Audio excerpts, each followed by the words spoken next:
é naquela em que eu acredito.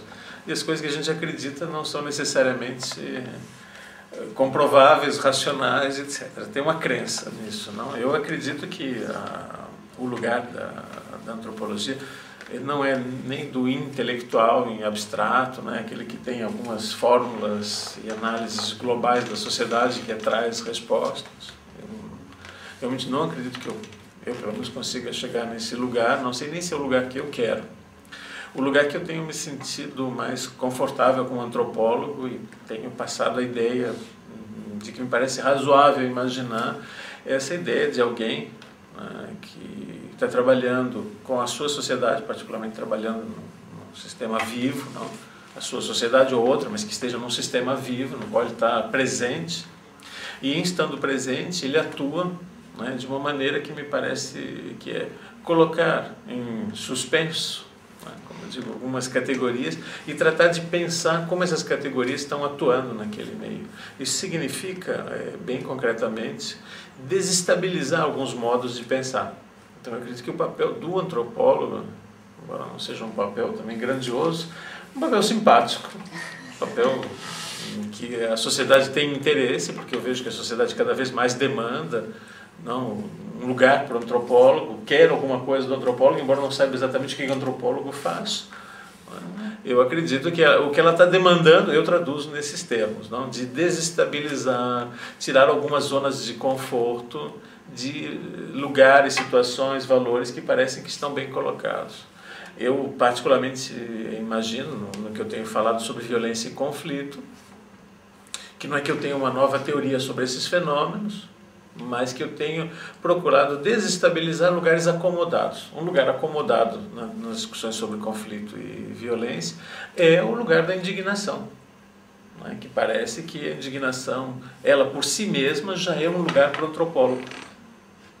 Tipo, olha, a indignação é um lugar para qualquer um de nós, é um espaço da vontade política que nós contribuímos também a fazer, a construir.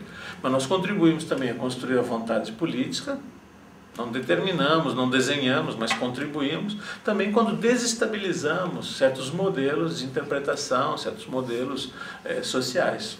Eu acho que a gente fez isso com gênero, fez isso com família, fez isso com uma série de objetos, fez isso com arte. Contribuiu, não fez, mas contribuiu para fazer isso com tantos espaços. Acho que a gente pode contribuir para fazer isso também com violência, com conflito, com segurança pública. E é nesse sentido que eu me imagino. Eu tenho feito algumas incursões ousadas, eu acho, como também outros colegas no Brasil, que é me associar a instituições de ordem. Serviços de polícia, Ministério da Justiça. Tem colegas no Brasil que têm feito isso muito mais intensivamente, até óbvio, do que eu. E eu tenho notado que é um lugar também em que a antropologia pode atuar criticamente. Não é desde o interior, mas é trazendo essas instituições para discutirem dentro da universidade. E aí eu também tenho sentido bastante contente.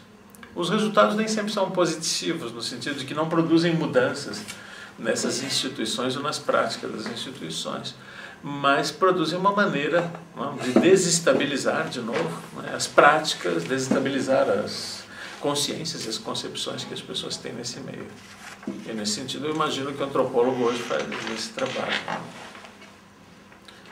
Parece bastante reconfortante, né? Ficar desestabilizando os outros, mas eu entendo aquilo que me parece mais próprio da nossa disciplina. Não é? Eu ainda sou, digamos assim, eu tenho uma tendência a achar que a antropologia vai se profissionalizando, mas esse lugar dessa profissionalização sempre acaba sendo o de trazer a diferença, de trazer um problema. Eu ainda acredito um pouco numa imagem, eu acredito que ela seja meritória e enobrecedora, que é aquela que o Foucault tem para a etnologia, né, as palavras e as coisas, a arqueologia do saber, das ciências humanas, que é a ideia de que nós somos contra a ciência.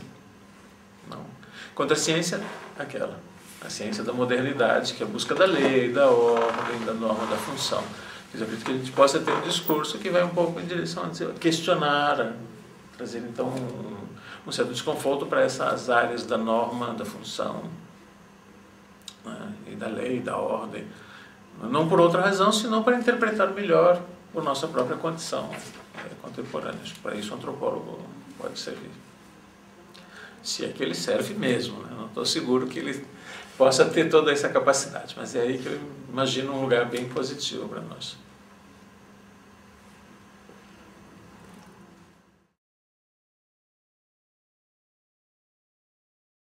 Não me pareceu que era o lugar que eu me vi. Além do mais, eu acho que a antropologia, nesse sentido, ela acaba entrando num lugar que eu tenho problematizado, não me entendo muito bem, que é um lugar onde os avanços que o Estado pode ter, entendo essas pessoas que são de antropologia, de sociologia, enfim, que são da universidade, para dizer de outra maneira, não?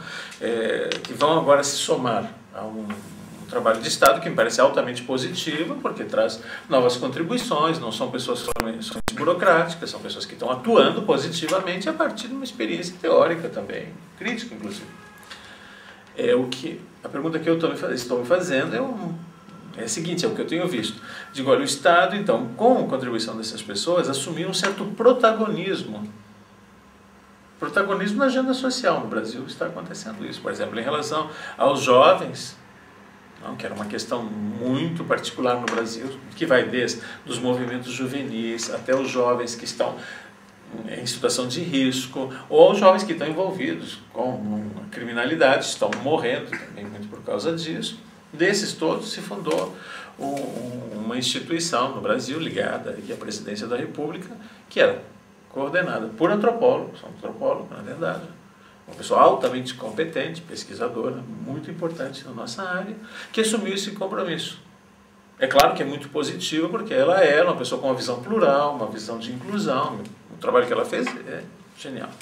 Ou um colega nosso, que assumiu na Secretaria Especial, né, de Segurança Pública, um lugar também ligado ao Ministério da Justiça no Brasil, um lugar bastante importante na definição de como deveriam ser os serviços de polícia, como deveriam ser os financiamentos e apoios, inclusive às províncias, aos estados, para organizar os seus serviços de polícia. Me pareceu também altamente positivo.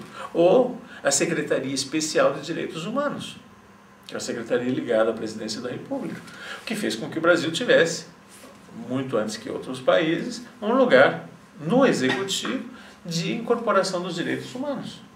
Me pareceu também altamente positivo. Tudo isso me parece ótimo. O lugar que eu me reservei, não sei se válido, não sei se tenho todas as competências para isso, mas o lugar que eu me reservei dentro da universidade me permitiu olhar aí esses lugares e me perguntar um pouco sobre o protagonismo do Estado. Significava que o Estado está atuando nas áreas que eram dos movimentos sociais, que eram das ONGs, e assumindo parte desse compromisso, parte dessa agenda social. Quando o Estado assume, que me parece positivo, porque o Estado incorporou uma parte da agenda do social, o faz num limite que a mim não sempre me satisfaz. Por exemplo, que é o caso típico dos direitos humanos, o Estado diz qual é a pauta dos direitos humanos. Isso me parece que deveria ser uma pauta muito mais dinâmica e mais própria dos movimentos sociais. Como os movimentos sociais, ou por suas lideranças, estão dentro do Estado, ou vamos dizer assim, pela abertura que o próprio governo federal, nos últimos 2 mandatos, tem dado. Na verdade, o governo Fernando Henrique também fez isso, também abriu, foi ele que criou a Secretaria Especial de Direitos Humanos. Como esses governos têm dado, tem absorvido esses agentes políticos que vêm da academia, tem absorvido a agenda. O que eu entendo é que os movimentos sociais, que poderiam estar sendo organizados, eles passam o seu protagonismo para o Estado e passam a pedir, eu digo pedir, muitas vezes coisas para o Estado, ou reivindicar do Estado. E antes estariam reivindicando de toda a sociedade. Então há uma linha de problemas aí que eu entendo como um protagonismo de Estado, que é um problema, não é uma crítica, é uma coisa para pensar. E a outra coisa que me parece a pensar é essa institucionalização que está ocorrendo. Como, por exemplo, Secretaria de Direitos Humanos, parece que institucionalizando num lugar, me parece que fixa